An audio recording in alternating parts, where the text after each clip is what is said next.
Hello बच्चों, कैसे हो? बढ़िया। आप बढ़िया तो मैं भी बढ़िया। तो देखो बच्चों, आज हमें क्या पढ़ाई करनी है। आज है हमारे पास क्लास 11th का यूनिट नंबर 5 का वीडियो नंबर 3।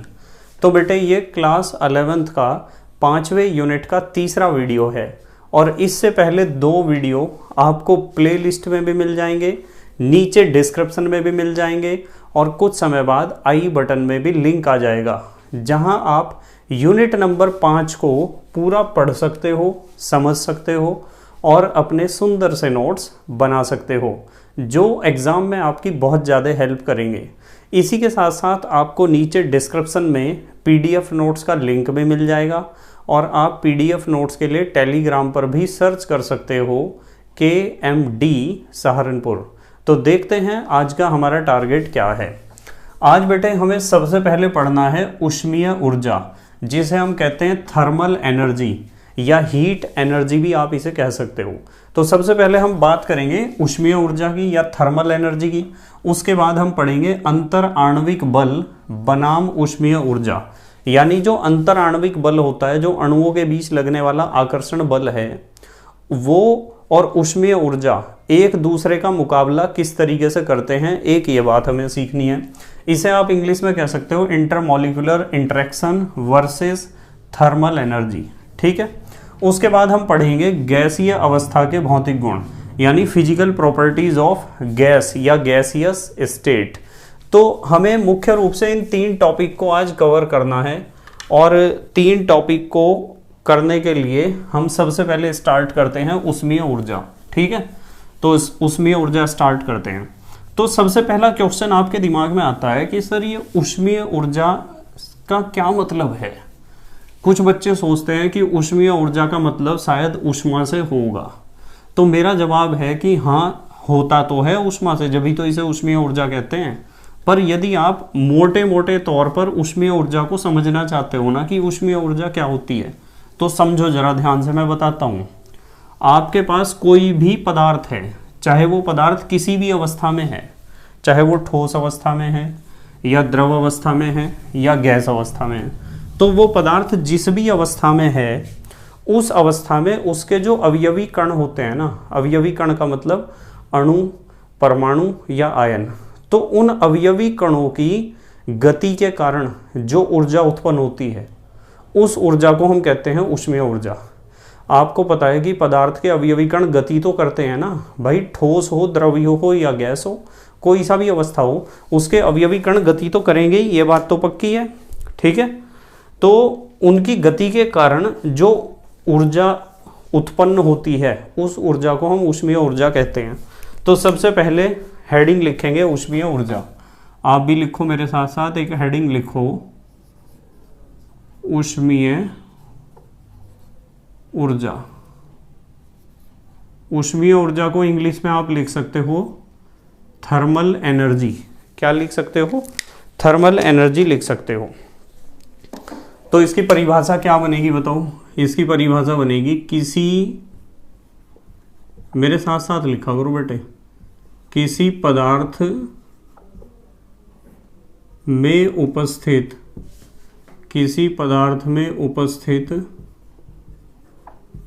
किसी पदार्थ में उपस्थित अणु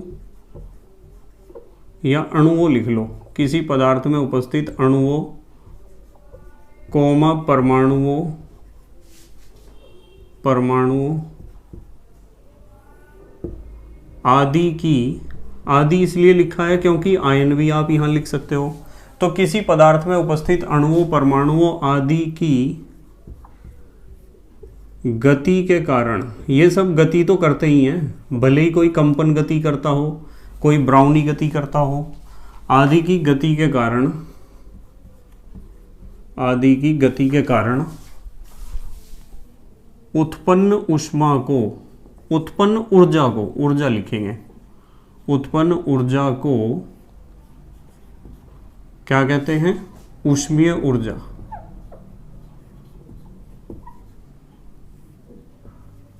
ऊष्मीय ऊर्जा कहते हैं, ऊष्मीय ऊर्जा कहते हैं। बताओ लिख लिया क्या सबने? तो ये होता है ऊष्मीय ऊर्जा। ऊष्मीय ऊर्जा का मतलब ये हुआ कि आपके पास कोई भी पदार्थ है तो आपको पता होगा कि जैसे मान लो हमारे पास एक ठोस पदार्थ ही है मान लो, तो ठोस पदार्थ के जो अवयवी कण होते हैं ना, यानी अणु, परमाणु या आयन, इनके अंदर खासियत ये होती है कि ये केवल अपने स्थान पर कंपन कर सकते हैं। यानी एक अवयवी कण अपने स्थान पर कंपन कर सकता है, इधर और इधर ऐसे। तो इस कंपन के कारण, ये कंपन भी तो एक प्रकार की गति है, इस गति के कारण जो ऊष्मा हमें ठोस पदार्थ के अंदर देखने को मिलती है, उस ऊष्मा को हम कहेंगे ऊष्मीय ऊर्जा। क्या कहेंगे? ऊष्मीय ऊर्जा।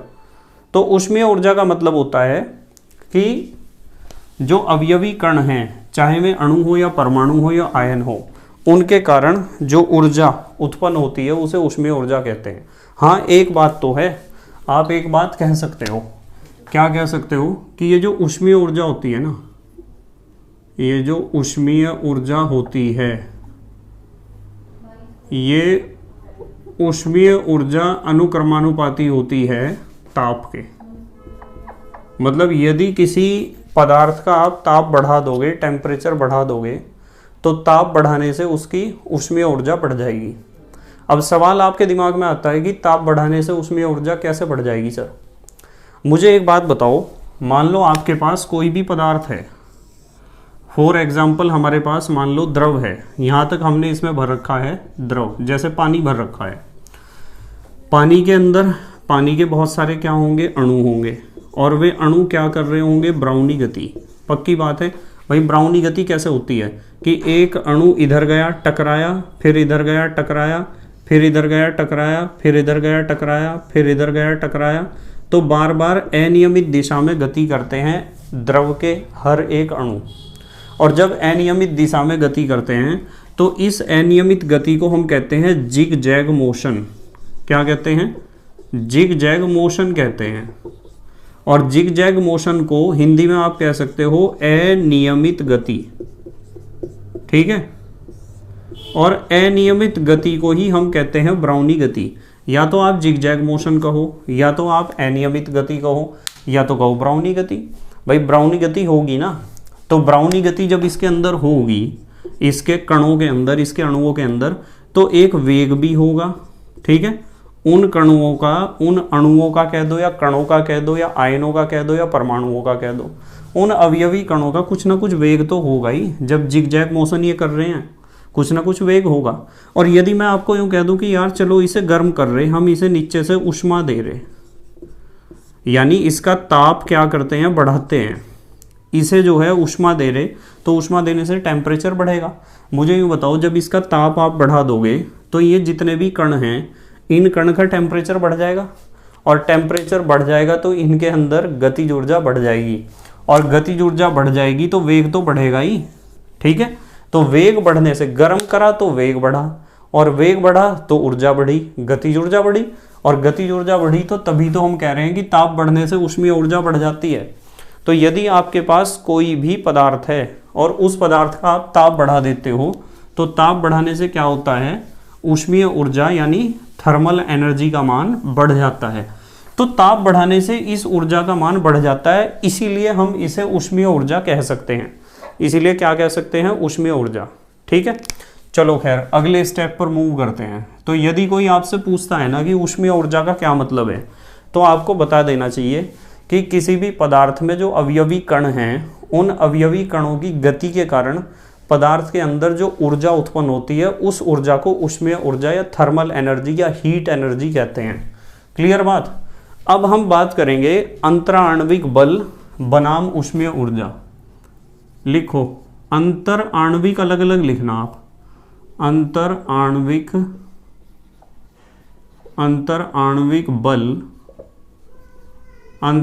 बल बनाम ऊष्मीय ऊर्जा। अंतर आणविक बल बनाम ऊष्मीय ऊर्जा। अब देखो, बहुत कमाल की बात है। सबसे पहले तो आपके दिमाग में क्वेश्चन जरूर आ रहा होगा कि सर ये अंतर आणविक बल क्या है?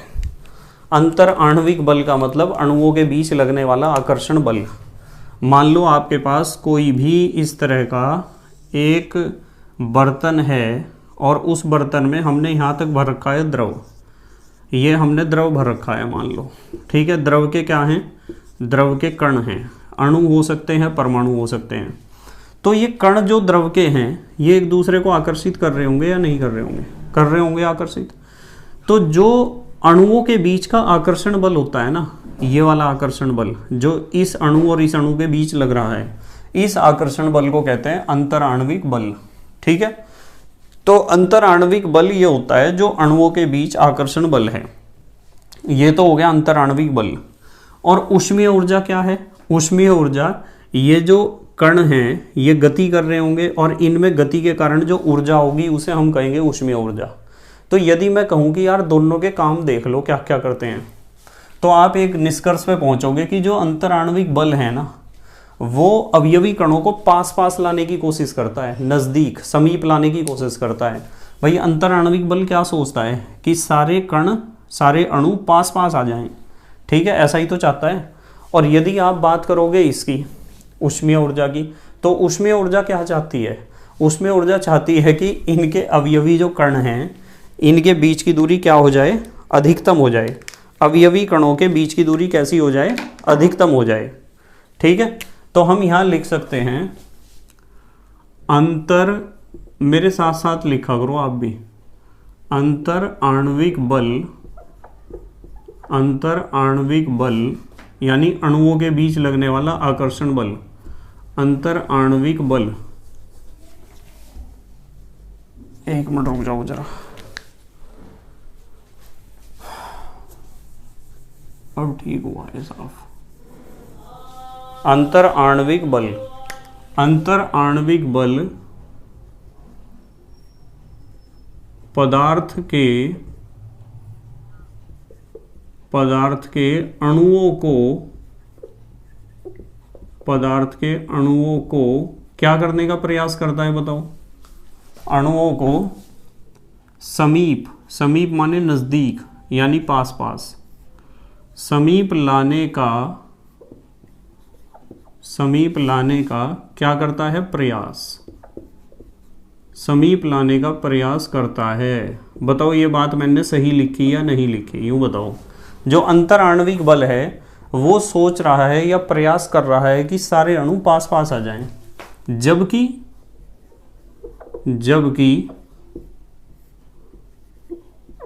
ऊष्मीय ऊर्जा, जबकि ऊष्मीय ऊर्जा पदार्थ के अणुओं, ऊष्मीय ऊर्जा पदार्थ के अणुओं को दूर दूर यानी उनके बीच की दूरी बढ़ाने का प्रयास करती है, पदार्थ के अणुओं को दूर दूर ले जाने का प्रयास करती है। तो इसीलिए तो कहा है कि ये एक दूसरे के वर्सेस हैं, वर्सेस माने बनाम हैं, यानी एक दूसरे के विपरीत काम करते हैं, ठीक है। मतलब अंतर आणविक आकर्षण तो सोचता है कि सारे अणु पास पास आ जाएं, और इन अणुओं के अंदर एक ऊर्जा है जिसे हम कहते हैं ऊष्मीय ऊर्जा। ऊष्मीय ऊर्जा चाहती है कि सारे अणु दूर दूर हो जाएं, क्योंकि ऊष्मीय ऊर्जा का मान कुछ ना कुछ है, और ऊष्मीय ऊर्जा आकर्षण बल के विपरीत, खिलाफ, अगेंस्ट ही काम करती है हमेशा। ध्यान रखोगे इस चीज को, दोनों एक दूसरे के अगेंस्ट हैं। पर हाँ एक बात है, आपको पता चल गई दोनों बातों का, कि अंतर आणविक आकर्षण तो सोचता है कि सारे कण सारे अणु नजदीक आ जाएं, एक दूसरे के पास पास आ जाएं, और ऊष्मीय ऊर्जा चाहती है कि सारे अणु दूर दूर हो जाएं। तो दोनों एक दूसरे का मुकाबला करेंगे या नहीं करेंगे, दोनों एक दूसरे के अगेंस्ट हैं। पर एक बात जरूर है कि इन दोनों के मिले जुले असर से, यानी इन दोनों के कुल मिला के जो इफेक्ट हमें देखने को मिलेगा, जो रिजल्टेंट, जो परिणाम देखने को मिलेगा, उससे ही निर्धारण होगा कि पदार्थ कौन सी अवस्था में होगा, वो ठोस होगा, द्रव होगा या गैस होगा। तो ये दोनों का जो मिला जुला रूप है, दोनों का जो रिजल्टेंट है, ये दोनों मिलकर ही पदार्थ की अवस्था का निर्धारण करेंगे कि पदार्थ कौन सी अवस्था में होगा, ठीक है। तो यहाँ लिखते हैं परंतु ये दोनों तो समझ रहे हैं आप कौन से दो की बात कर रहे हैं हम, अंतराण्विक बल की और ऊष्मीय ऊर्जा की। परंतु ये दोनों कुल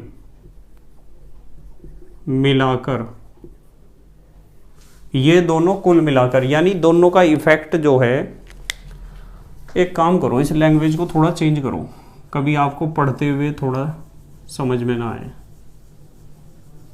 ऐसे लिखते हैं, चलो इसे, ये दोनों मिलकर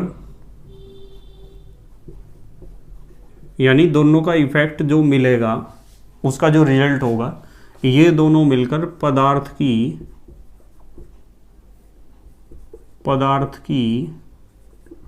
अवस्था का क्या करते हैं, निर्धारण। पदार्थ की अवस्था का निर्धारण करते हैं। तो ये दोनों करते हैं पदार्थ की अवस्था का निर्धारण। इनका जो प्रभावी असर होता है, जो इनका रिजल्टेंट होता है ना, उसके आधार पर हम देखते हैं कि पदार्थ कौन सी अवस्था में होगा। बताओ यहां तक समझ में आई क्या आपके बात? यदि यहां तक समझ में आती है तो एक स्टेप फॉरवर्ड ले रहे हैं हम। देखो कितनी अच्छी बातें सीखेंगे। जैसे मैं आपको कहता हूं कि यार अंतर अणुक बल बढ़ने के प्रभाव क्या हैं। जैसे मैं यहां से लिखता हूं कि जो अंतर अणुक बल होता है ना, अंतर अणुक बल, इसे अंतराण्विक बल भी कह सकते हो आप। अंतराण्विक, अंतर प्लस आणविक, अणुओं के बीच में। अंतर अणुक बल बढ़ने का प्रभाव देखो क्या होगा। अंतर अणुक बल बढ़ने का प्रभाव देखो क्या होगा। मान लो पदार्थ के जो अणु हैं उनके बीच अंतर अणुक बल कम है, तो यदि सबसे कम है अंतर अणुक बल, तो वो पदार्थ गैसीय अवस्था में होगा। पता है ना आपको, गैस के कणों के बीच सबसे कम आकर्षण बल लगता है, पता है सबको। और यदि मैं आपको यूं कह दूं, यहां बढ़ने का प्रभाव देखना है ना, यदि अंतर अणुक बल सबसे कम है तो वो गैस अवस्था में होगा पदार्थ, और यदि थोड़ा ज़्यादा है तो वो कौन सी अवस्था में बदल जाएगा, गैस से बदल सकता है द्रव अवस्था में। और यदि अंतर अणुक आकर्षण बल और भी ज़्यादा बढ़ गया तो कौन सी अवस्था में बदल जाएगा, ठोस अवस्था में। तो ये तीन बातें ध्यान रखनी है आपको। क्या बताया मैंने, इसकी ज़रूरत पड़ेगी, अभी ज़रूरत पड़ेगी इस चीज़ की, फिर देख लेना आप। देखो क्या मैंने कहा कि अंतर अणुक बल बढ़ने का प्रभाव क्या है, कि यदि अंतर अणुक बल यहाँ सबसे कम है, यहाँ सबसे ज़्यादा है, गैस के कणों में सबसे कम होता है, द्रव में उससे ज़्यादा, और ठोस में सबसे ज़्यादा अंतर अणुक बल होता है। तो अंतर अणुक बल तो हमने देख लिया कि इसके बढ़ने से क्या प्रभाव पड़ता है। इसी तरीके से हम देखेंगे ऊष्मीय ऊर्जा को। ऊष्मीय ऊर्जा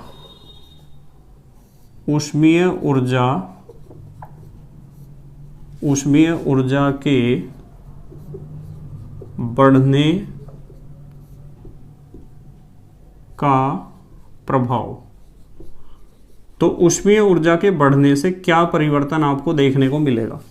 यदि ऊष्मीय ऊर्जा सबसे कम है, यानी पदार्थ के कणों की गतिज ऊर्जा सबसे कम है, ऐसे कह सकते हो। जो पदार्थ होता है ना, उसके कण होते हैं, उनकी औसत गतिज ऊर्जा को ही यार ऊष्मीय ऊर्जा कहते हैं। यदि आप सीधा समझना चाहते हो, पदार्थ के अणुओं की जो औसत गतिज ऊर्जा होती है ना, उस औसत गतिज ऊर्जा को ही ऊष्मीय ऊर्जा कहते हैं। तो यहाँ मैं आपको कह रहा हूँ कि ऊष्मीय ऊर्जा के बढ़ने का प्रभाव देखते हैं। चलो, ऊष्मीय ऊर्जा सबसे कम कौन सी अवस्था में होती है, ठोस अवस्था में। तो यदि ऊष्मीय ऊर्जा बहुत कम है तो वो ठोस पदार्थ हो सकता है, ठोस अवस्था में हो सकता है पदार्थ। और यदि ऊष्मीय ऊर्जा थोड़ी ज़्यादा है तो द्रव अवस्था में हो सकता है। और यदि ऊष्मीय ऊर्जा सबसे ज़्यादा है तो वो पदार्थ कौन सी अवस्था में हो सकता है, गैस अवस्था में। तो ये दोनों कारक हमें एक दूसरे के साथ पढ़ने पड़ेंगे, यानी दोनों कारकों का हमें अध्ययन मिला जुला के करना पड़ेगा। ठीक है, जैसे मैं यहाँ कुछ आपको प्रैक्टिकल बताता हूँ, देखो ध्यान से देखना। यदि मैं आपको कहूँ कि यार मेरे पास कोई द्रव अवस्था में पदार्थ है और उस द्रव को ठोस अवस्था में बदलना है, ठोस अवस्था में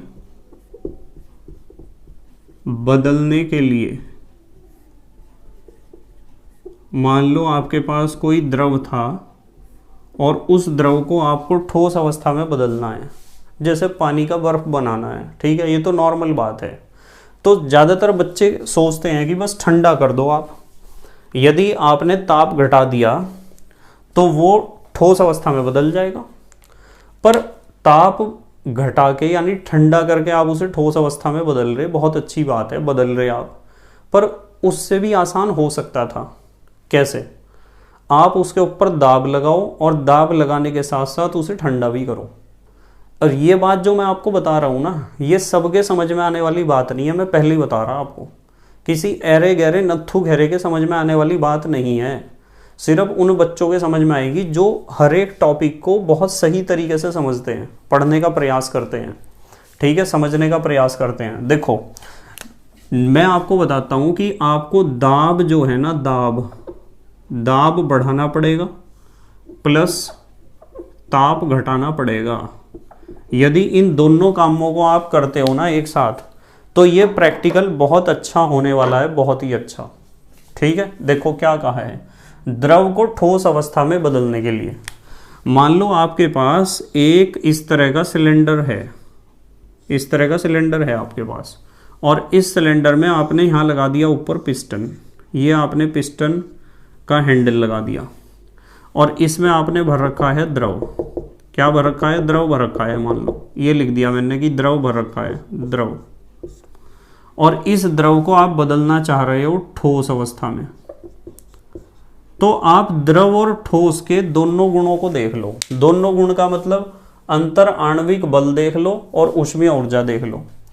भाई द्रव और ठोस की जब तुलना करते हो अंतर आणविक बल को लेकर, तो द्रव के कणों के बीच इतना आकर्षण बल नहीं लगता है जितना ठोस के कणों के बीच आकर्षण बल लगता है। इसका मतलब आकर्षण बल बढ़ाना पड़ेगा। और आकर्षण बल कब बढ़ेगा? जब आप पार्टिकल्स को थोड़ा नज़दीक लेके आ जाओगे। यदि कणों के बीच की दूरी आपने घटा दी ना, तो आकर्षण बल बढ़ जाएगा। क्लियर?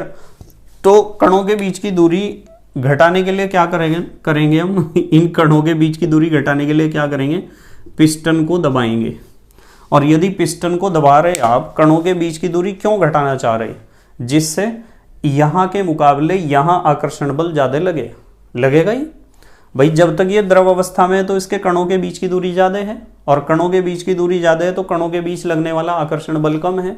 तो अंतरा आणविक आकर्षण यहाँ कम है और यहाँ ज़्यादा चाहिए हमें, तो कणों के बीच की दूरी घटानी पड़ेगी। और बीच की दूरी घटाने के लिए आपको पिस्टन दबाना पड़ेगा। और जब पिस्टन दबाओगे तो तभी तो ये, मान लो पिस्टन यहाँ है और यहाँ से यदि पिस्टन यहाँ आ जाता है ना इस जगह, तो उतने ही कण कम आयतन में आ रहे, और कम आयतन में आ रहे तो कणों के बीच की दूरी तो घट ही रही, अणुओं के बीच की दूरी तो घट जाएगी, और बीच की दूरी घट जाएगी तो आकर्षण बढ़ जाएगा। तो आपने बीच की दूरी घटाने के लिए दाब लगाया या नहीं लगाया? ऊपर से एक दाब आरोपित करा होगा नहीं इस द्रव के ऊपर। तो जब ही मैंने लिखा है कि दाब को यदि आप थोड़ा सा बढ़ा दो ना, यानी द्रव को दबा भी दो, और दबाने के साथ क्यों दबाया है मैंने आपको बता दिया। क्यों दबाया है? इसलिए दबाया है जिससे इसके बीच के कणों की दूरी क्या हो जाए? घट जाए। दूसरी चीज है ताप को आपको घटाना पड़ेगा। देखो क्यों घटाना पड़ेगा भाई, यहाँ तो हमने बात करी थी पहले फैक्टर की बात करी थी, और पहला फैक्टर क्या था? अंतर आणविक बल। अंतर आणविक बल द्रव के मुकाबले ठोस में ज़्यादा होता है, और ज़्यादा जब होगा जब इनके बीच की दूरी कम होगी, और बीच की दूरी कम करने के लिए हमने पिस्टन को दबाया यानी दाब बढ़ाया, इसलिए लिखा है दाब को बढ़ाना पड़ेगा। तीर का निशान ऊपर की तरफ का मतलब बढ़ाना पड़ेगा। दूसरा है ताप को क्यों घटाना पड़ेगा सर? ताप को इसलिए घटाना पड़ेगा क्योंकि आप यदि ऊष्मीय ऊर्जा की तुलना करोगे तो द्रव और ठोस की बात करो, द्रव और ठोस किस में ज़्यादा गतिज ऊर्जा होती है? द्रव में ज़्यादा होती है गतिज ऊर्जा। इसमें द्रव के कणों में ज़्यादा गतिज ऊर्जा होती है, इसमें गतिज ऊर्जा होती है कम। और जब कम गतिज ऊर्जा है तो इसका मतलब अणुओं से ऊर्जा छीननी पड़ेगी हमें, और अणुओं से ऊर्जा छीनने का मतलब उन्हें ठंडा करना पड़ेगा। जब आप किसी पदार्थ को ठंडा करते हो ना, तो ठंडा करने का कंसेप्ट ये है, वैसे तो फिजिक्स वाले टीचर आपको बताएंगे, पर ठंडा करने का कंसेप्ट ये है कि मेरे पास मान लो ये पेन है मार्कर, और मुझे इसे ठंडा करना है, तो ठंडा करने के लिए मैं इसमें से ऊष्मा खींच लूँगा सारी। जितनी ऊष्मा मैं इसमें से खींच लूँगा ना, उतना ही ज़्यादा ये ठंडा हो जाएगा। आपका रेफ्रिजरेटर यही तो करता है। आप फ्रिज में या रेफ्रिजरेटर में जब भी किसी वस्तु को ठंडा होने के लिए रखते हो तो फ्रिज पता क्या करता है, उस वस्तु के अंदर से ऊष्मा खींचने लगता है वो। और जब उस वस्तु के अंदर से ऊष्मा खींचते रहोगे तो उस वस्तु में क्या होगा, टेम्परेचर डाउन होता रहेगा। तो हमें क्या करना है, हमें यहाँ ताप को घटाना पड़ेगा। ताप को घटाओगे यानी इसके कणों में से ऊष्मा को खींचोगे आप, और यदि ऊष्मा को आप खींच लोगे तो गतिज ऊर्जा आप इसकी घटा दोगे, यानी ऊष्मीय ऊर्जा घटा दोगे। और हमें ऊष्मीय ऊर्जा द्रव की ज़्यादा होती है, ठोस की होती है कम, हमें ऊष्मीय ऊर्जा को घटाना ही तो था। इसलिए यदि ये दोनों रूल आप फॉलो करोगे ना तो बहुत ज़बरदस्त प्रैक्टिकल कर पाओगे। जैसे मैं कह दूं कि मान लो मेरे पास एक द्रव है और उस द्रव का नाम A है। थोड़ा ध्यान से समझना, अब बच्चों का खेल नहीं है बिल्कुल भी, ठीक है। हम क्लास 9, 10th के बारे में डिस्कस नहीं कर रहे हैं यहाँ बिल्कुल भी। अब आप थोड़ा हाई लेवल पर आ चुके हो। मान लो आपके पास यहाँ एक द्रव A है, ठीक है, और द्रव A को आपको ठोस में कन्वर्ट करना है। तो द्रव A को यदि आप ठोस अवस्था में कन्वर्ट करना चाहते हो तो आप उसे केवल, आपने दाब तो बढ़ाया नहीं है, उसके ऊपर दाब तो बढ़ाया नहीं है, यानी पिस्टन तो आपने दबाया नहीं है। आप सिर्फ सोच रहे कि यार ताप घटा के ही मेरा काम चल जा। तो ताप को यदि आप घटा रहे हो तो आप मान लो टेम्परेचर को लेंगे -10 डिग्री C तक। थोड़ा ध्यान से समझना, बच्चों का खेल नहीं है बिल्कुल भी। तो हमने टेम्परेचर को, इसे तो हमने बिल्कुल नहीं छेड़ा। मेरे पास द्रव था, द्रव का नाम मैंने क्या रखा, A। मैंने दाब तो बढ़ाया नहीं, इसके ऊपर पिस्टन तो दबाया नहीं है, पर मैंने ताप घटा दिया, और ताप घटा के -10 डिग्री C पर मैंने इस द्रव को जमा दिया। कितने पे जमाया है, -10 पर, ठीक है। तो -10 तक तो ठंडा करना पड़ा आपको, -10 डिग्री C तक ठंडा करना पड़ा आपको, इसे ताप घटाना पड़ा नहीं। अब यदि मैं आपको कहूँ कि यार तुम थोड़ा सा इसके ऊपर भी काम करके देख लो ना, यदि आप दाब बढ़ा दोगे ना, जितना दाब बढ़ा सकते हो आप दाब बढ़ा दो, तो दाब बढ़ाओ और फिर ताप घटाओ, तो देखना यहाँ -10 तक नहीं जाना पड़ेगा आपको। शायद ऐसा हो जाए -5 डिग्री C पर ही ये जम जाए, -5 डिग्री C पर ही ये जम जाए। तो इसलिए दोनों ही फैक्टर काम करने चाहिए यहाँ, ठीक है। और एक बात और बताता हूँ, उसे भी सुन लो। यहाँ 2 ऐसी चीज़ें हैं जिन्हें समझना भी बहुत ज़रूरी है आपके लिए। नॉर्मली क्या होता है, देखो सबसे पहली बात तो आप ये ध्यान रखना कि जब भी कोई द्रव आपके पास होता है ना, तो द्रव को दबाया नहीं जा सकता है बहुत ज़्यादा, बहुत कम दबता है द्रव। द्रव में संपीड़न बहुत कम होता है। ये चीज़ सिखा रखी है ना मैंने कि द्रव अवस्था में संपीड़न बहुत कम होता है, ना के बराबर होता है संपीड़न। हो तो जाएगा, दबा तो देना आप उसे ज़रूर, ठीक है। दूसरी बात मुझे ये समझानी है कि नॉर्मली जब आप किसी द्रव को या किसी भी पदार्थ को दबाते हो ना, उसे पिस्टन उसके ऊपर दबाते हो, तो पिस्टन दबाने से क्या होता है, आप उस सिस्टम के ऊपर, जैसे यहाँ द्रव एक सिस्टम है, ठीक है, एक निकाय है, तो आप उस सिस्टम के ऊपर काम करते हो। जब आप द्रव को दबा रहे तो आप उसके ऊपर काम कर रहे हो, कार्य किया जा रहा है सिस्टम के ऊपर। और जब आप कार्य करते हो ना, तो जितना कार्य आप करते हो वो ऊर्जा के रूप में सिस्टम में इकट्ठा हो जाता है। कभी आपने सोचा है इस बारे में कि जब आप एक, जो आपका पंप होता है हवा भरने वाला, उस पंप से जब साइकिल में हवा भरते हो तो वो पंप कितना गर्म हो जाता है? कभी हाथ लगा के देखना उसके ट्यूब पर, उसकी नली पर, उसके पाइप पर। हो जाता है नहीं, गर्म हो जाता है जब आप हवा भरते हो। तो वो क्यों हो जाता है गर्म? क्योंकि उस हवा के ऊपर आप काम करते हो। जिस हवा को आप नीचे को दबा कर टायर में घुसाने की कोशिश कर रहे हैं ना, उस वायु के ऊपर आप काम कर रहे हो। और एक बात आपकी नॉलेज के लिए और बता दूं कि जब आप हवा भरते हो ना टायर में, तो वो गर्म हवा भरी जाती है टायर में। जब आप लगातार पंप से हवा टायर में भरते हो तो हवा उस समय गर्म होती है, ठीक है। और जब हवा गर्म है तो उसके कणों की गतिज ऊर्जा ज़्यादा होगी।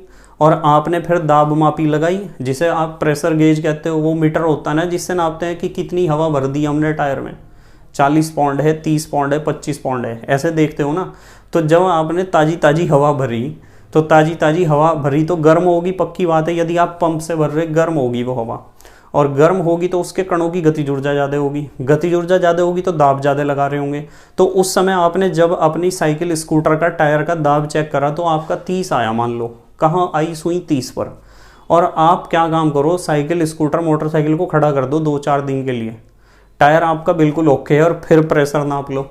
यदि प्रेशर दोबारा नापोगे तो इस बार 30 नहीं आएगा, सुई 30 से नीचे आएगी। अब इसका क्या कारण है समझ में आ गया होगा आपके, कि जब ताज़ी ताज़ी हवा भरी थी तो गर्म थी, उसके कणों की गतिज ऊर्जा ज़्यादा थी, वे ज़्यादा दाब लगा रहे थे, और जब आपने उसे रेस्ट में डाल दिया तो उसके वो ठंडी होगी गैस, और ठंडी हुई हवा तो उसके कणों की गतिज ऊर्जा भी क्या हुई, कम हुई। ठीक है, क्लियर हुई बात। तो यहाँ दूसरा फैक्टर, पहला फैक्टर तो यह है कि द्रव को आप ज़्यादा नहीं दबा सकते हो। दूसरा फैक्टर यह है कि जब भी आप किसी भी पदार्थ को, किसी भी वस्तु को दबाते हो पिस्टन लगा के, तो आप उस वस्तु के ऊपर काम करते हो और आपके द्वारा किया गया काम उस वस्तु में ऊर्जा के रूप में एकत्र हो जाता है, और वो मोस्टली टेम्परेचर को राइज करता है। इसीलिए भी यहाँ टेम्परेचर घटाना जरूरी है। दाब बढ़ाने के साथ साथ टेम्परेचर घटाना जरूरी इसलिए भी है। ठीक है, और तीसरी बात मैं आपको बता रहा था कि तीसरी बात आपको यह ध्यान रखनी है कि यदि आप इस प्रैक्टिकल को पानी के ऊपर अप्लाई करोगे ना तो मामला गड़बड़ी हो जाएगा बिल्कुल एकदम, क्योंकि पानी में एक अलग चीज़ है। आप प्रैक्टिकल करके देख लेना। आप एक बर्तन, इस तरह का बर्तन लेना और उस बर्तन में निशान लगा लेना स्केच पेन से, और निशान लगाने के बाद जब आपने स्केच पेन से उसके ऊपर निशान लगा लिया तो निशान लगाने के बाद आप उसे रख दो फ्रिज में। आप उसे फ्रिज में रख दो। इसमें मैंने पानी भरा है, पानी का ही तो कह रहा मैं, स्पेशल केस है। तो पानी भर के आप इसे यार फ्रिज में रखो। तो जब आप इसे फ्रिज में रखोगे ना, और फ्रिज में रख के अगले दिन रेफ्रिजरेटर में रखना है जहाँ बर्फ़ जमे। अगले दिन जब बर्फ़ जम जाएगी ना, फिर देखना बर्फ़ इस निशान से ऊपर तक जमेगी, इतना ऊपर, मतलब आपने जहाँ तक पानी भरा था उससे ऊपर तक जमेगी बर्फ़। और हालांकि बर्फ़ ठोस अवस्था में है, फिर भी यार ज़्यादा जगह घेर रही है। ठोस के तो कण यार ज़्यादा पास पास होने चाहिए, और ठोस के कण पास पास हैं तो ठोस को तो कम जगह घेरनी चाहिए। नॉर्मल बात तो यही है जो आप समझते हो। पर पानी में हाइड्रोजन बॉन्ड बनते हैं, और हाइड्रोजन बॉन्ड बनने के कारण पानी जब भी बर्फ़ में कन्वर्ट होता है तो उसमें बहुत सारे वायु कोश बन जाते हैं, एयर चैम्बर। और वायु कोश बनने के कारण उसका आयतन नॉर्मल से ज़्यादा हो जाता है, जितना उसका होना चाहिए उससे ज़्यादा। ठीक है, ध्यान रखना इस चीज़ को। तो ये 3 बातें ध्यान रखना आप। वैसे तो नॉर्मली आपको इन बात का पता होना चाहिए कि द्रव को ठोस अवस्था में बदलना ना, तो आप थोड़ा सा तो यार दाब बढ़ाओ और फिर ताप घटाओ। यदि दोनों प्रक्रिया आप साथ साथ करते हो तो आपको रिजल्ट बहुत अच्छा मिलेगा। और यदि दोनों प्रक्रिया आप साथ साथ नहीं करते हो तो आपको यार टेम्परेचर बहुत ज़्यादा डाउन करना पड़ेगा, टेम्परेचर के ऊपर ज़्यादा काम करना पड़ेगा आपको, पक्की बात है। ठीक है, चलो खैर एक प्रैक्टिकल और करते हैं। मान लो मैं कह दूं कि गैस को द्रव में बदलना है। गैस को किस में बदलना है? द्रव में। गैस को द्रव अवस्था, गैस अवस्था को द्रव अवस्था में बदलने के लिए क्या करना पड़ेगा? दाब का क्या करना पड़ेगा प्लस ताप का क्या करना पड़ेगा? देखो जरा, द्रव को आपको बदलना है गैस में। जब द्रव को गैस में बदलोगे तो गैस के कणों की गतिज ऊर्जा ज़्यादा होगी और गैस के कणों के बीच की दूरी भी ज़्यादा होगी। तो इसका मतलब ये है कि जब भी गैस को द्रव में बदलोगे तो आपको देखो ऐसे समझ में आएगा। मैं यहाँ लिख देता हूँ, थोड़ा सा मार्कर कहाँ गया, यहाँ लिखते हैं गैस और यहाँ लिखते हैं द्रव। अब देखो यहाँ मैं बात करूँगा आकर्षण की, आकर्षण जिसे आप अंतर आणविक बल कहते हो। ये तो अणुओं के बीच का आकर्षण है, और ये है ऊर्जा जिसे हम कहते हैं ऊष्मीय ऊर्जा। इन दोनों का ही तो एक दूसरे के साथ अपोजिशन में अध्ययन कर रहे हैं हम। देखो अंतर आणविक बल तो ये आकर्षण है और ऊष्मीय ऊर्जा ये ऊर्जा है। तो गैस की और द्रव की जब आकर्षण की तुलना करो तो आकर्षण गैस में तो कम होगा और द्रव में होगा ज़्यादा। ठीक है, पक्की बात है भाई। गैस के कणों के बीच आकर्षण कम होता है, द्रव के कणों के बीच आकर्षण होता है ज़्यादा। ऊर्जा की बात करें तो गैस के कणों की गतिज ऊर्जा ज़्यादा है और द्रव के कणों की गतिज ऊर्जा कम है। तो आपको आकर्षण को तो बढ़ाना है। तो आकर्षण को कैसे बढ़ाओगे आप? मतलब आप गैस को द्रव में बदलना चाह रहे हैं ना, गैस को द्रव अवस्था में बदलने के लिए गैस को द्रव में बदलना चाह रहे हैं आप, प्रैक्टिकल को ऐसे करना चाह रहे हैं। तो इसका मतलब आकर्षण यहाँ कम है यहाँ ज़्यादा है, आपको आकर्षण बढ़ाना है। और आकर्षण कैसे बढ़ेगा बताओ? आकर्षण बढ़ाने के लिए आपको कणों के बीच की दूरी घटानी पड़ेगी। और कणों के बीच की दूरी कैसे घटेगी? कणों के बीच की दूरी ऐसे घटेगी कि ये जो आपका पिस्टन है, सिलेंडर है, पिस्टन है, हैंडल है, और ये कण है, किसके कण हैं? गैस के। इनके बीच की दूरी कैसे घटेगी बताओ? आपको दाब बढ़ाना पड़ेगा, बढ़ाना पड़ेगा, नहीं दबाना पड़ेगा। और यदि पिस्टन को दबाओगे तो कणों के बीच की दूरी घटी जाएगी। तो इसका मतलब ये है कि जब गैस को द्रव अवस्था में आप कन्वर्ट करते हो तो दाब को आपको बढ़ाना पड़ेगा। बताओ समझ में आती है क्या बात? तो इस फैक्टर के बारे में तो हमने बात कर ली। अब ऊर्जा की बात करो। गैस की ऊर्जा ज़्यादा होती है, द्रव की कम होती है। ऊर्जा को घटाने के लिए आपको क्या करना पड़ेगा? ऊर्जा छीननी पड़ेगी उनसे।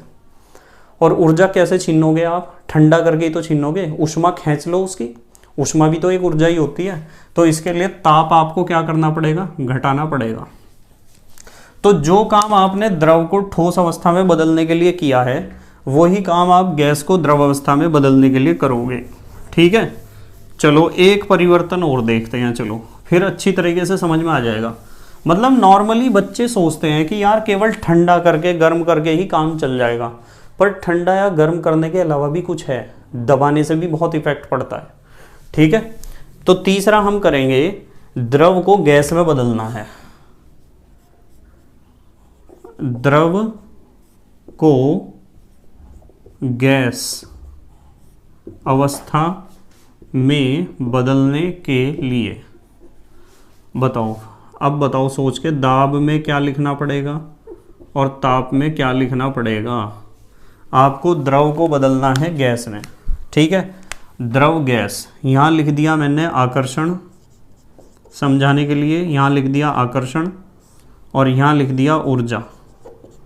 द्रव को गैस में बदलना है। देखो बताओ, द्रव में आकर्षण ज़्यादा होता है, गैस में होता है कम। ऊर्जा द्रव में कम होती है और गैस में होती है ज़्यादा।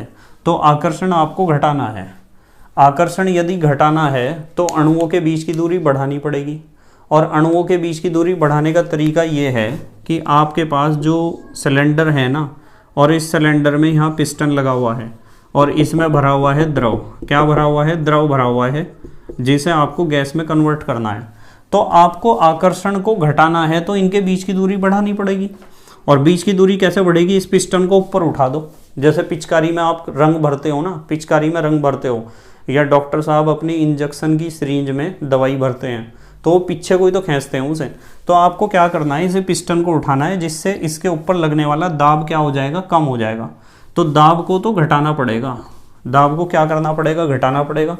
और देखो ऊर्जा, ऊर्जा द्रव की तो होती है कम और गैस की होती है ज़्यादा।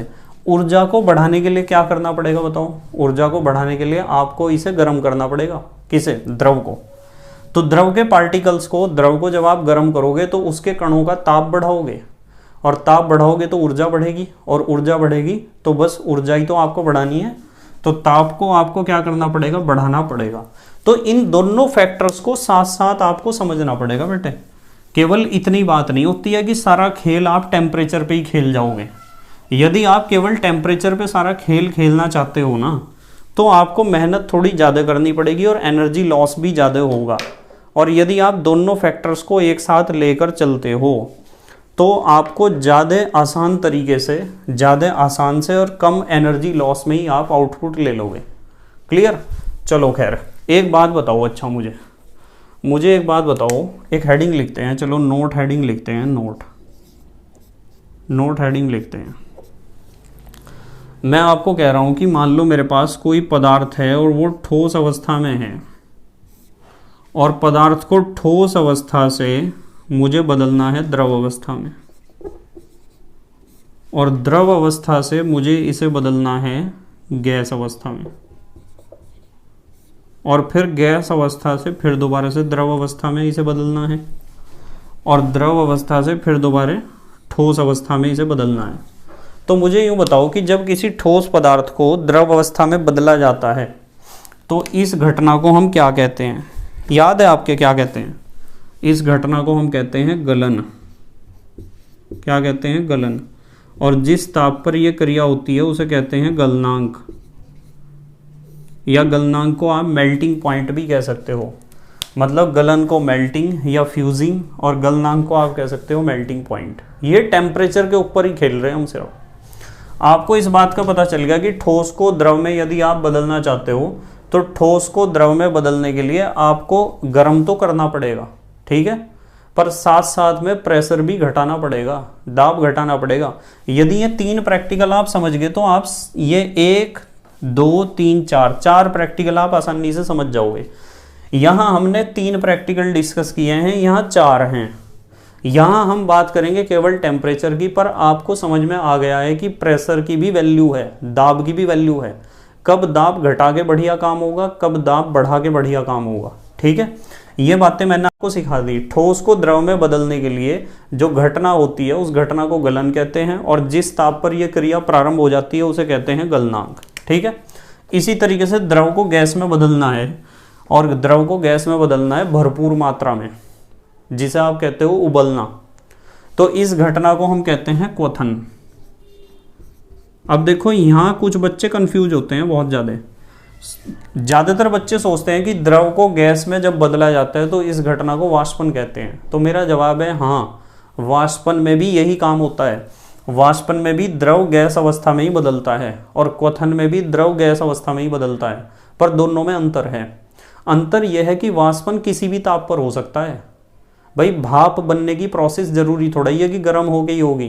क्या आपने कभी देखा है कि सर्दियों के दिनों में यदि आपके हाथ में आइसक्रीम है या बर्फ़ है तो बर्फ़ में से भी आपको भाप निकलती हुई नज़र आती है? तो क्या उस बर्फ़ का ताप 100 डिग्री सी है? नहीं, तो उसमें से भी वाष्पन हो रहा।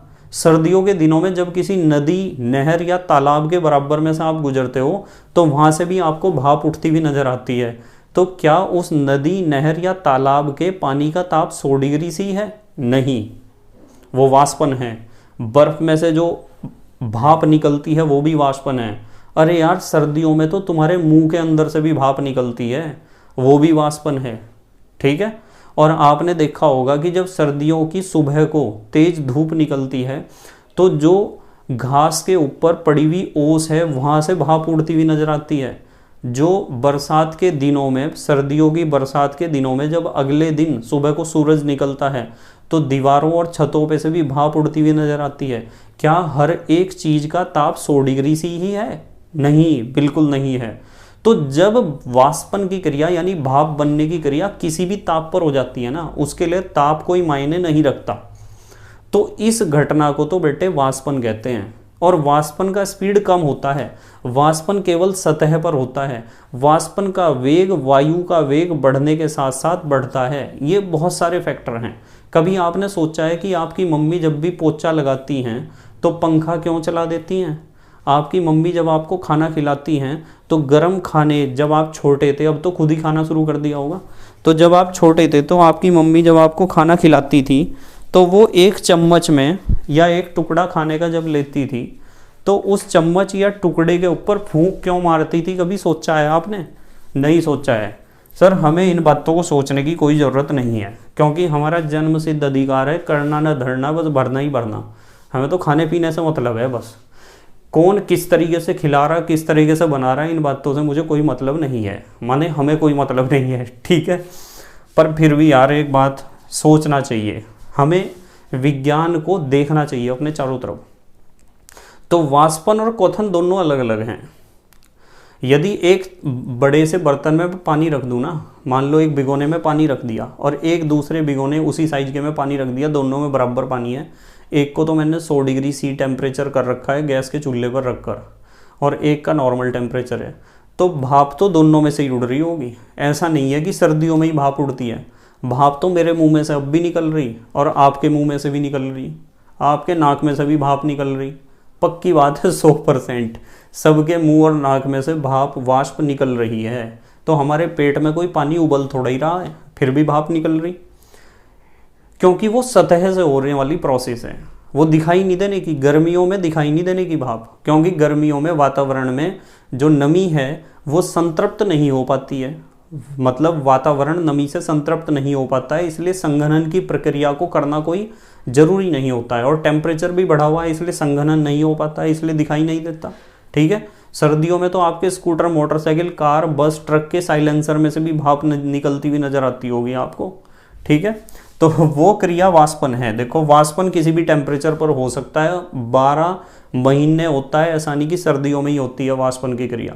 सर्दियों में आपको चाय के प्याले में से, चाय के कप में से भाप नजर आती है, गर्मियों में नहीं आती नजर, क्योंकि सर्दियों में भाप बाहर निकलते ही संघनित हो जाती है, द्रव की बहुत छोटी छोटी बूंदों में बदल जाती है, जिसे हम देख सकते हैं बड़ी आसानी से। ठीक है, तो यहाँ यदि आपको द्रव को गैस अवस्था में या वाष्प में बदलना है, बहुत तेजी से बदलना है, तो इस घटना को हम क्वथन कहते हैं।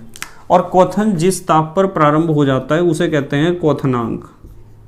ठीक है, और क्वथनांक भी काफी हद तक प्रभावित होता है दाब से। देखो दाब एक इंपॉर्टेंट फैक्टर है भाई। अब तक तो आपने सिर्फ इतना पढ़ा था कि यार सिर्फ टेम्परेचर चेंज करो द्रव की अवस्था बदल जाएगी। ठीक है, अब देखो मान लो गैस है, गैस को द्रव में बदलना है, तो इस घटना को हम कहते हैं संघनन। जैसे बरसात होती है, संघनन होता है। ठीक है, और संघननांक कह सकते हो इसे, इस शब्द का बहुत कम यूज होता है। और जब द्रव को ठोस अवस्था में बदलते हैं ना, जैसे पानी का बर्फ बना दिया हमने, तो इस घटना को हम कहते हैं हिमायन। क्या कहते हैं? हिमायन। और हिमायन जिस ताप पर करा जाता है या प्रारंभ हो जाता है उसे कहते हैं हिमांक। ठीक है, अब मैं आपको एक बात बताऊंगा, गलनांक और हिमांक इन ये टेम्परेचर एक जैसे ही होते हैं, लगभग बिल्कुल एक जैसे।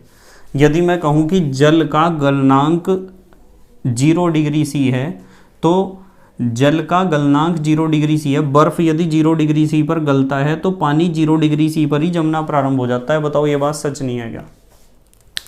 यदि पानी 100 डिग्री सी पर भाप में बदलता है तो भाप 100 डिग्री सी पर पानी में बदलती है। ये बातें भी आपको पता होनी चाहिए। ठीक है, चलो खैर, अब हम बात करेंगे गैसीय अवस्था की। पहले एक काम करो, आप पॉज करके लिख लो, लिखो पॉज करके, फिर मैं गैसीय अवस्था के बारे में बहुत बढ़िया बढ़िया बात आपको बताऊंगा। पॉज करके लिख लो जल्दी से। लिख लिया? ठीक है, तो बेटे मतलब मैंने आपको क्या पढ़ाया है अब तक?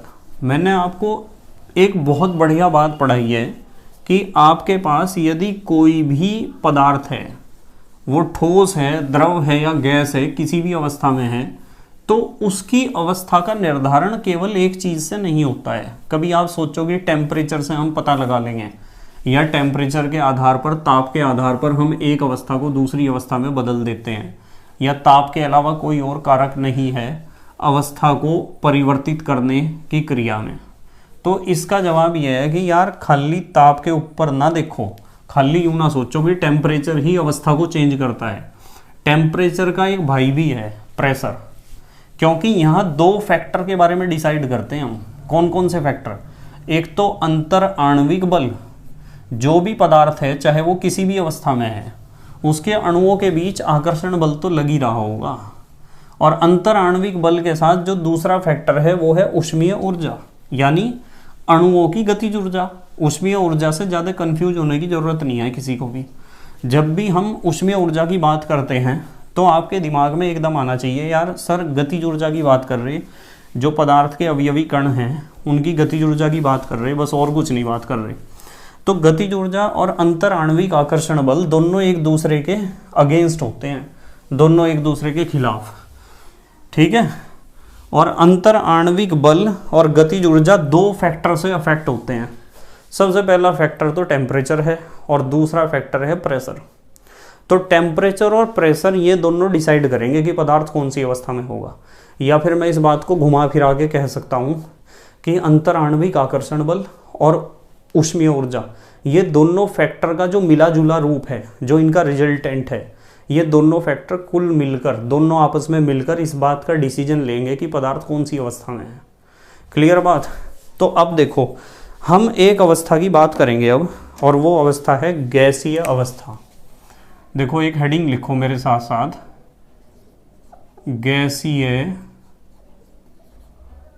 गैसीय अवस्था, या गैसियस स्टेट कहते हैं ना इसे हिंदी में, सॉरी इंग्लिश में। गैसीय अवस्था के गुण, भौतिक गुण लिखते हैं, चलो भौतिक गुण। गैसीय अवस्था के भौतिक गुण। गैसीय अवस्था में कौन कौन से गुण हमें देखने हैं? ठीक है, physical properties of gaseous state आप इसे कह सकते हो। सबसे पहली बात तो मैं बताता हूँ कि ये जो गैसीय अवस्था होती है ना, ये पदार्थ की सबसे सरल अवस्था होती है। यार इससे सरल अवस्था है ही नहीं कोई भी। सरल का मतलब सिंपल, जिसमें ज़्यादा समझने बूझने की आवश्यकता नहीं है। देखो मैं एक बहुत बढ़िया लॉजिक बताता हूँ आपको कि पदार्थ की अवस्थाएं आपने अब तक 5 पढ़ी हैं। 5 में से 3 अवस्थाओं पे हम ज़्यादा डिस्कशन कर रहे हैं कुछ। एक तो ठोस अवस्था के ऊपर हम ज़्यादा डिस्कस करते हैं, एक द्रव अवस्था के ऊपर ज़्यादा डिस्कस करते हैं, और एक गैस के। प्लाज्मा और बोस आइंस्टीन कंडेंसेट के ऊपर हम ज़्यादा डिस्कस नहीं करते, क्योंकि वहाँ तक हमारी पहुँच अभी पहुँची ही नहीं है। वैज्ञानिक रिसर्च में लगे हुए हैं, जिस दिन कुछ पुख्ता सबूत, ठोस सबूत या ठोस हमें बातें पता चलेगी तो हमारे सिलेबस में घुस जाएंगी और फिर उन्हें भी पढ़ना पड़ेगा। देखो मैं आपको एक बात बताता हूँ, गैस में पार्टिकल्स, अवयवी कण सबसे ज़्यादा दूर हैं और सबसे ज़्यादा मज़े में हैं। इसमें अवयवी कण थोड़े नज़दीक हैं, इसमें तो यार बिल्कुल घुट घुट के जी रहे अवयवी कण, जी रहे नहीं, घुट घुट के। जैसे एक प्राइवेट बस सर्विस की बस है और उस बस में 40 सीटें और 80 आदमियों को घुसा रखा उसके अंदर, कंडक्टर ने 80 आदमी घुसा दिए 40 सीटों वाली बस में। तो ऐसी स्थिति ठोस की है। तो जहां अवयवी कण ज्यादा होते हैं ना, पास पास नजदीक होते हैं, खचाखच भरे होते हैं, जिसे कहते हैं निबिड संकुलित होते हैं या क्लोज्ड पैकिंग होती है उनकी, जहां अवयवी कण जितने नजदीक है ना, वहां मामला उतना ज्यादा कॉम्प्लिकेटेड है। कॉम्प्लिकेटेड माने जटिल, मुश्किल, कठिन, कॉम्प्लेक्स, उतना ज़्यादा खतरनाक मामला है। और जहाँ अवयवी कण दूर दूर हैं, सबसे ज़्यादा दूर अवयवी कण किसके होते हैं? गैस के। ना कोई नियम है ना कानून है। हाँ, गैस के नियम हैं, पर वे इतने ज़्यादा मुश्किल नियम नहीं है जो समझ में ना आते हो। तो इसलिए सबसे पहली बात तो यार आपको एक बात समझनी है कि यदि गैस अवस्था के बारे में मैं थोड़ी सी इसकी तारीफ करना चाहूँ ना, तो मैं इसके बारे में लिखूँगा कि ये पदार्थ की सबसे सरल अवस्था है। पदार्थ कह दो या द्रव्य कह दो, आप भी लिखो पदार्थ की सबसे सरल, माने सिंपल, पदार्थ की सबसे सरल अवस्था है। एक तो इस बात को आपको ध्यान रखना है, ठीक है। वैसे इसके बारे में ज़्यादा सवाल तो पूछे जाने के नहीं है कि भाई पदार्थ की सबसे सरल अवस्था कौन सी है। जो कोई विशेष वैज्ञानिक या हाई लेवल का ही आदमी आ गया वो क्वेश्चन पूछ सकता है ऑब्जेक्टिव में कि पदार्थ की 3 अवस्थाएं हैं, ठोस, द्रव, गैस, इनमें से सबसे सरल अवस्था कौन सी है। ऐसा क्वेश्चन पूछा जा सकता है, पर बहुत कम चांस हैं, ठीक है। तो इसके भौतिक गुणों में सबसे पहले तो हमें पढ़ना है, सबसे पहले भौतिक गुण पढ़ना है दाब। दाब क्या पढ़ना है? दाब। देखो एक प्रैक्टिकल करते हैं। आपके पास मान लो एक सिलेंडर है और इस सिलेंडर में आपने यहाँ तक भर रखी है गैस। ये पिस्टन लगा दिया मैंने ऊपर। पिस्टन तो समझ में आता है ना आपके, जैसे हवा भरने के पंप में पिस्टन होता है जिसे आप ऊपर नीचे करते हो। पिचकारी में, रंग भरने वाली, होली खेलने वाली पिचकारी में पिस्टन होता है। डॉक्टर साहब के सिरिंज में पिस्टन होता है। तो ऐसा ही पिस्टन लगा हुआ है और इसमें आपने गैस भर रखी है। तो गैस के कण होंगे, अणु होंगे। सबको बता कि गैस के कण स्वतंत्र रूप से गति कर रहे होंगे, गति करते हुए एक दूसरे से टकरा रहे होंगे ना एक दूसरे से।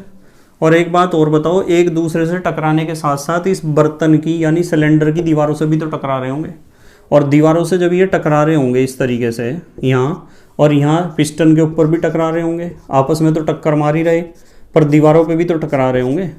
तो दीवारों के एकांक क्षेत्रफल पर ये अवयवी कण टक्कर मारकर जितना बल लगाते हैं ना, उस बल को कहते हैं हम दाब। ये जो लिख रखा है प्रेशर, गैस का दाब, आपने पढ़ रखा है ये सूत्र, दाब बराबर बल बटे क्षेत्रफल। बताओ पढ़ रखा है या नहीं? पढ़ा था ना ये फार्मूला, दाब बराबर बल बटे क्षेत्रफल। तो इस फार्मूले से पता चलता है एकांक क्षेत्रफल पर लगने वाला बल। और शर्त यह है कि दाब वो बल होता है जो सतह के लंबवत लगता है, जो बिल्कुल लंबवत लगता हो उसे ही हम दाब कहेंगे, ठीक है। समझ में आनी चाहिए बात आपके। तो सबसे पहली बात हम करेंगे दाब की। तो दाब में हम लिखेंगे, लिखो मेरे साथ साथ, गैस के अणुओं द्वारा, अणु कह दो या कण कह दो एक ही बात है, गैस के अणुओं द्वारा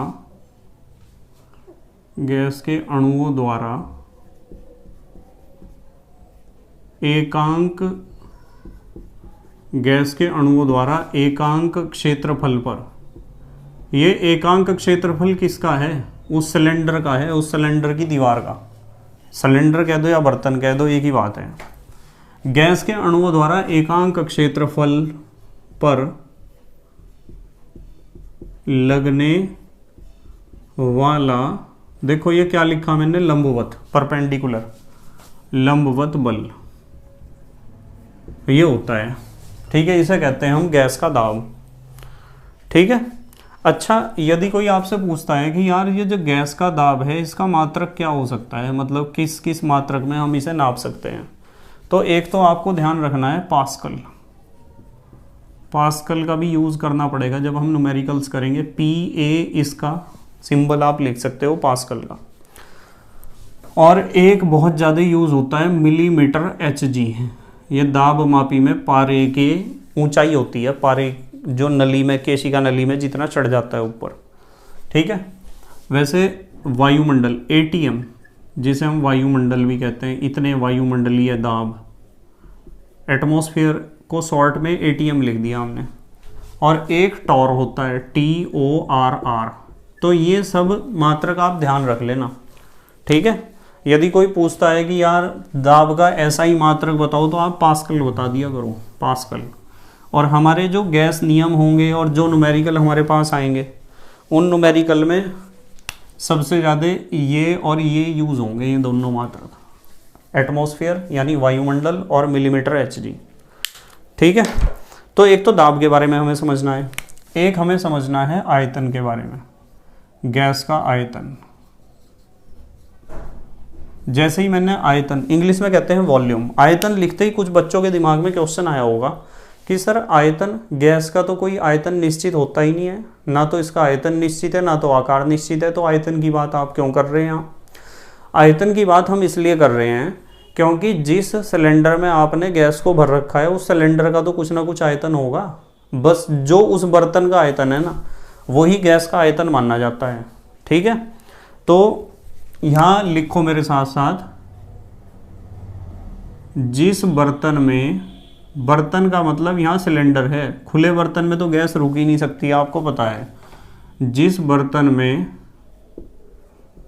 गैस भरी है, गैस भरी है या भरी होती है, उसका आयतन। तो जिस बर्तन में आपने गैस को भर रखा है उस बर्तन का जो आयतन होता है, उस आयतन को ही हम मानते हैं कि वो गैस का आयतन है। अच्छा, इसका मात्रक हम जो ज़्यादा यूज़ करेंगे वो लीटर यूज़ करेंगे, लीटर। ठीक है। और मिलीलीटर भी यूज़ करेंगे।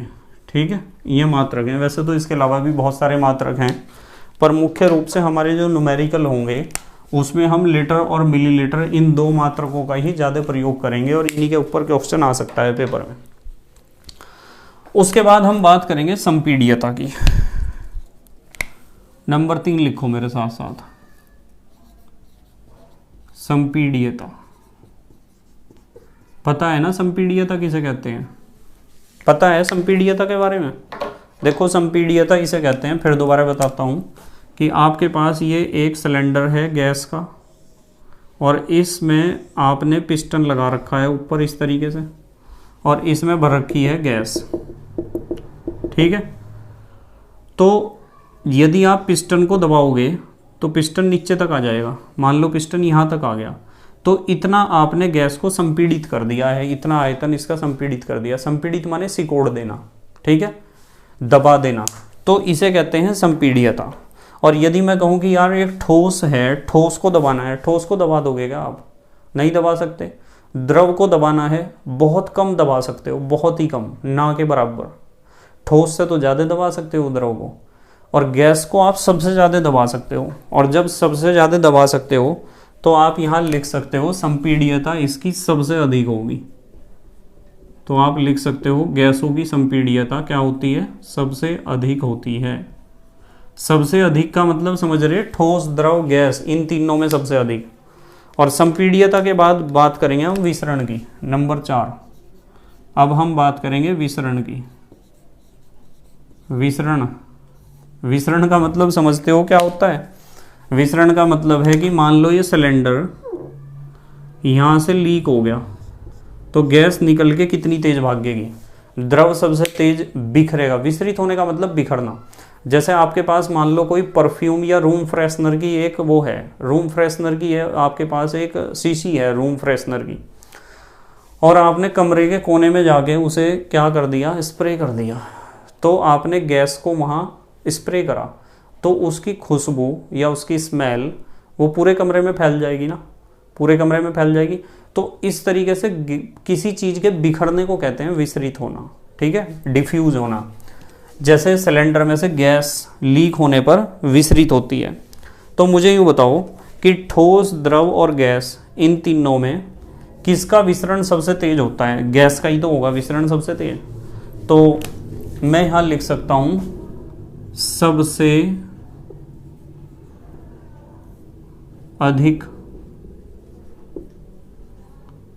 सबसे अधिक तीव्र गति से, ऐसे लिख दो, तीव्र गति से, यानी विसरित होने की दर सबसे ज़्यादा गैस की होती है। और गैस में भी ग्राहम का विसरण नियम आपने 9th-10th में पढ़ा होगा। ग्राहम ने कहा था जो गैस जितनी हल्की है ना वो उतनी तेज़ी से बिखर जाएगी, फैल जाएगी। मैं समझा दूंगा दोबारा इसी यूनिट में, यदि आपने 10th क्लास में ढंग से नहीं पढ़ा है। विसरण के बाद अंतर आणविक आकर्षण के बारे में बताना जरा। अंतर आणविक आकर्षण बताओ इसके बारे में। इसके बारे में तो आप बता दोगे। इंटरमॉलिक्यूलर अट्रैक्शन के बारे में तो आप बता दोगे। ठोस, द्रव, गैस, यदि तीनों का आप कंपैरिजन करते हो तो अंतर आणविक आकर्षण किस में लगता है सबसे ज़्यादा? ठोस में। और सबसे कम किस में लगता है? गैस में। तो यहाँ अंतर आणविक आकर्षण सबसे कम होता है, जिसे आप अंतराण्विक अन्योन्य क्रिया भी कह सकते हो, ठीक है। इंटरमॉलिक्यूलर इंट्रैक्शन भी कह सकते हो। आकर्षण कहो, अट्रैक्शन कहो या इंट्रैक्शन कहो, ठीक है। नंबर 6 पे बात करेंगे, चलो घनत्व की। घनत्व बताओ जरा, ठोस, द्रव, गैस में गैस का घनत्व सबसे कम होगा या सबसे ज़्यादा? यह फार्मूला याद है आपके? घनत्व बराबर द्रव्यमान बटे आयतन, ठीक है। यदि मैं 1 लीटर गैस ले लूं और 1 लीटर ले लूं लिक्विड यानी द्रव, और 1 लीटर ही ले लूं ठोस, आयतन है ये आयतन, ठीक है, सॉलिड, तीनों 1-1 लीटर हैं। तो 1 लीटर आयतन इसका, तीनों बराबर साइज के हैं। ऐसा मान लो जैसे लूडो खेलने का गिट्टा होता है ना, ऐसे हैं ये, ठीक है। ऐसे बना सकते हो आप इन्हें। आयतन इनका 1-1 लीटर है। देखो बन गया लूडो खेलने का गिट्टा। ऐसे ही ये है, ये, और ऐसे ही ये है। तीनों चीज़ बराबर साइज की हैं। आयतन इनका 1-1 लीटर है। बताओ कौन सबसे भारी होगा? ये होगा ना सबसे भारी, और सबसे हल्का ये होगा। तो जो सबसे हल्का होगा वो गैस है। इसका मतलब बराबर आयतन में गैस का द्रव्यमान सबसे कम होता है। एकांक आयतन में उपस्थित द्रव्यमान की मात्रा को घनत्व कहते हैं। पढ़ाया होगा आपके फिजिक्स के टीचर ने। एकांक आयतन में उपस्थित द्रव्यमान की मात्रा को घनत्व कहते हैं, और विशेष रूप से द्रव्यमान घनत्व, मास डेंसिटी कह सकते हो उसे, ठीक है, मास डेंसिटी या द्रव्यमान घनत्व। तो यहाँ घनत्व गैस का सबसे कम होता है। तो आप लिख सकते हो घनत्व गैस का क्या होता है? सबसे कम। सबसे कम गैस का घनत्व क्या होता है? सबसे कम। अच्छा, एक चीज और लिख लो आप, नंबर 7। गैस के गुण लिख रहे तो आप एक गुण और लिख लो, मिश्रित होने का गुण, मिलने का गुण। मिश्रित होना खाली ऐसे लिखते हैं, मिश्रित होना यानी 2 या 2 से अधिक गैसों का आपस में मिलना। तो मुझे यूँ बताओ कि आपके पास 2 गैस हैं ए और बी। इन दोनों गैसों को आप किसी भी अनुपात में मिला सकते हो ना। जरूरी थोड़ा ही कि ये 1:2 के अनुपात में ही आपस में मिल पाएंगी या 2:3 के अनुपात में ही आपस में मिल जाएंगी। आप 2 गैसों को किसी भी अनुपात में आपस में मिला सकते हो, इसमें कोई दिक्कत नहीं है, ठीक है। शर्त यह है कि दोनों गैसें आपस में क्रिया नहीं करनी चाहिए, नहीं तो फिर अनुपात को कहाँ ढूंढते फिरोगे आप। तो यहाँ हम लिख सकते हैं मिश्रित होने में कि आप प्रत्येक अनुपात में मिश्रित कर सकते हो, किसी भी अनुपात में, प्रत्येक अनुपात में लिख लो या किसी भी अनुपात में लिख लो। तो आप दो गैसों को यदि मिलाने जा रहे हो तो किसी भी अनुपात में मिला सकते हो, इसमें कोई दिक्कत नहीं होगी। अब हमारे देश के प्यारे प्यारे बच्चे जल्दी से पोज करके लिखेंगे, जल्दी से लिख लिया बेटे? ठीक है। तो बेटे मुझे उम्मीद है कि आपके समझ में आई होंगी ये दो बात। हमने दो बातों पे सबसे ज़्यादा फोकस किया है। एक तो आपको बताया है कि ऊष्मीय ऊर्जा क्या होती है, पता चल गया ना, पदार्थ के अणुओं की गतिज ऊर्जा, और उस या फिर आप ऐसा कह सकते हो कि औसत गतिज ऊर्जा, या फिर कह सकते हो कि उनकी गति के कारण उत्पन्न ऊर्जा को ऊष्मीय ऊर्जा कहते हैं, थर्मल एनर्जी। एक तो ये बात आपको समझाई, और फिर समझाया कि ये जो थर्मल एनर्जी है, ऊष्मीय ऊर्जा है, ये अंतर आणविक आकर्षण बल से किस तरह मुकाबला करती है। यानी किसी भी पदार्थ की अवस्था केवल ताप के ऊपर निर्भर नहीं करती है, केवल ऊष्मीय ऊर्जा के ऊपर निर्भर नहीं करती है। दो फैक्टर हैं, एक तो है ऊष्मीय ऊर्जा और एक है अंतर आणविक आकर्षण बल। ऊष्मीय ऊर्जा चाहती है कि कणों के बीच की दूरी अधिकतम हो जाए, मैक्सिमम हो जाए, मैं दूर दूर फेंक दूं सारे कणों को, और अंतर आणविक आकर्षण बल चाहता है कि मैं कणों को इकट्ठा कर दूं सबको।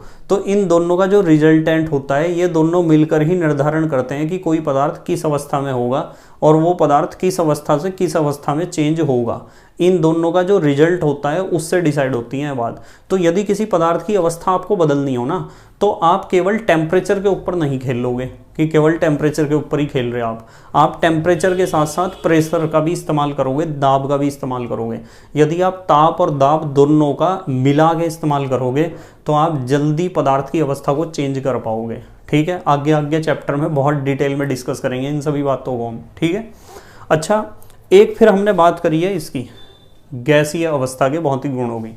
तो गैसीय अवस्था के भौतिक गुण ये इसलिए पढ़ाए हैं क्योंकि कल को हम पढ़ेंगे गैसीय नियम, बायल का नियम, चार्ल्स का नियम, आदर्श गैस समीकरण, ठीक है, ग्राहम का विसरण नियम, डाल्टन का आंशिक दाब का नियम, ये सारे नियम हमें कल पढ़ने हैं। इसलिए गैस के बारे में थोड़ी बेसिक नॉलेज आपको होनी चाहिए, और ये अपने आप में 7 वेरी शॉर्ट क्वेश्चन हैं। ठीक है बेटे, बस मेहनत और ईमानदारी से पढ़ाई करते रहो और अपने हैंड रिटन नोट्स बनाते रहो। यदि आपको ज़िंदगी में सफल होना है ना, तो पक्की बात है मेहनत और ईमानदारी ही आपके काम आएगी। ठीक है, शॉर्टकट लेने से कोई सफल नहीं हुआ है कोई भी, तो शॉर्टकट नहीं लेना है, मेहनत और ईमानदारी से सफल होना है। ठीक है, और सफल होने का मतलब ये नहीं है कि आप IAS IPS अधिकारी बने तभी सफल हुए ज़िंदगी में। सफल होने का मतलब होता है एक अच्छा आदमी बनना, एक ईमानदार और मेहनती आदमी बनना। और काम कोई छोटा बड़ा नहीं होता है। कभी सोचो कि IAS या IPS बनेंगे जब भी ज़िंदगी में सफल होंगे। काम चाहे छोटा हो या बड़ा हो, काम छोटा बड़ा नहीं होता है, हमारी सोच छोटी बड़ी होती है। हमारी सोच, हम सोचते हैं ऐसा कि यार वो IAS अधिकारी है और मैं एक सिंपल सा टीचर हूँ, शायद वो ज़िंदगी में ज़्यादा अच्छा कर रहा होगा, ज़्यादा लोगों का भला कर रहा होगा। नहीं, शायद मैं एक साधारण अध्यापक हूँ, एक सिंपल टीचर हूँ, शायद मैं भी कुछ अच्छा कर रहा हूँ लोगों के लिए। वो कर रहा होगा अच्छा, अच्छी बात है, पर मैं भी अपनी तरफ से कोई कमी ना छोड़ूं। यही मेरी ईमानदारी है, मेहनत है और कर्तव्य निष्ठा है। ठीक है, तो दुनिया को सुधारने से अच्छा यह है कि अपने आप में सुधार करो। यदि आपने अपने आप में सुधार करना शुरू कर दिया ना, तो ज़िंदगी बहुत अच्छी हो जाएगी, पक्की बात है। और यदि आप अपनी तरफ तो देख नहीं रहे, दुनिया की तरफ देख रहे, यार उसने ऐसा कर दिया, इसने ऐसा कर दिया, उसने वो कर दिया, आप अपने अंदर देख नहीं रहे कि मेरे अंदर क्या कमियां हैं, मैं कैसे सुधारूं इन्हें, तो आपकी लाइफ अच्छी नहीं होने वाली है, पक्की बात है। ठीक है, तो सोच समझ के डिसाइड करो कि आपको ज़िंदगी में क्या करना है और उसे करने के लिए आपको कितनी मेहनत करनी पड़ेगी और कितनी सच्चाई, ईमानदारी और मेहनत का आपको साथ चाहिए। ठीक है, तो thank you very much for watching this video. Okay, bye.